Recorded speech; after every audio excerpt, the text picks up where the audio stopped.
Welcome back to my channel. Today we're doing something way out of the ordinary. We're actually making a recipe that is a tried and true family favorite of one of my closest friends.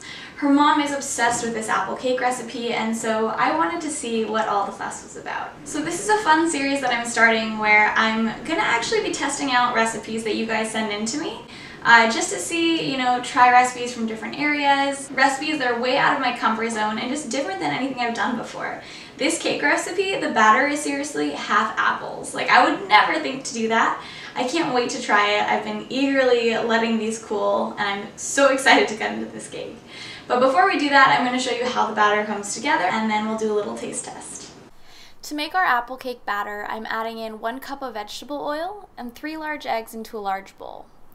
I'm whisking these together to get the mixture nice and smooth and break up those eggs, and then I took a quick break to peel and cube my 4 apples. I ended up using some Macintosh apples, but you could use any apple that's great to bake with, like Honeycrisp or even Granny Smith. Next, I added in half of my dry ingredients, which includes all-purpose flour, granulated sugar, a little bit of baking soda, cinnamon, and also a pinch of salt, which I decided to add in. Then it was time to add in our walnuts. So these are chopped walnuts, and they add such a great crunch to this cake. I folded in my remaining dry ingredients carefully, and then the final step once that came together was to add in our apples. So you're gonna see the batter is super thick, and when I made this, I literally thought I had done something wrong. But the cake layers actually ended up baking great, so just remember that as those apples bake, they're gonna add a lot of moisture. And also, once the apples kind of sit in the batter, some of the moisture is going to get drawn out of them, so you can see my batter now is a little bit thinner than it was before. Once my batter is ready, I greased and lined 3 6-inch pans, but you could actually make these in 7-inch pans too. I then popped these into a preheated oven that was at 350 degrees for about an hour. While those baked and cooled, I made the cream cheese frosting exactly as the recipe card said to. So this is what my apple cake layers looked like when they got out of the oven. They have such a unique look, but I went ahead and just frosted them, and I trusted the recipe.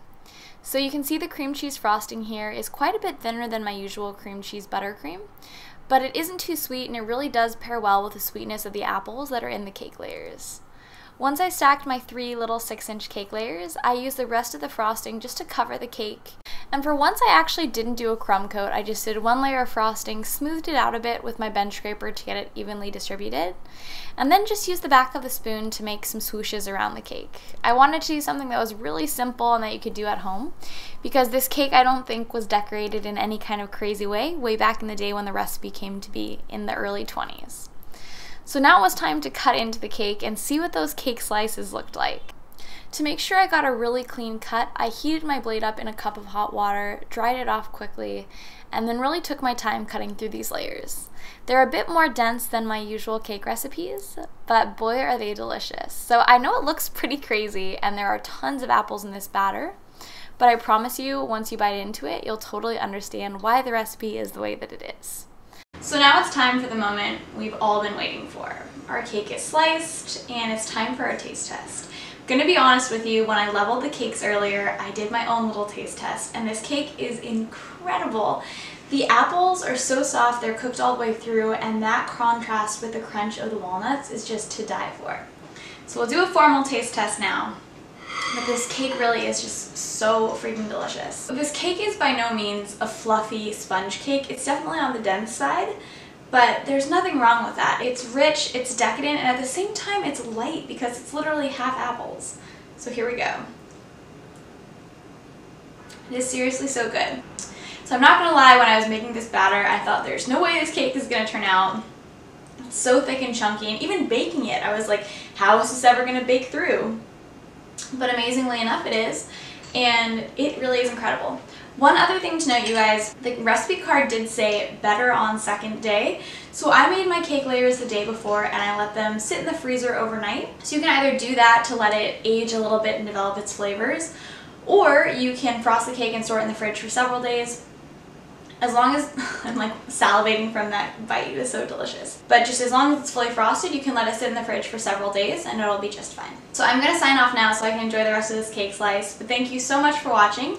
I hope you guys enjoyed this video. If you have any unique cake recipes that your family absolutely loves that you feel like sharing with me, read the video description below and I'll tell you where you can send them to.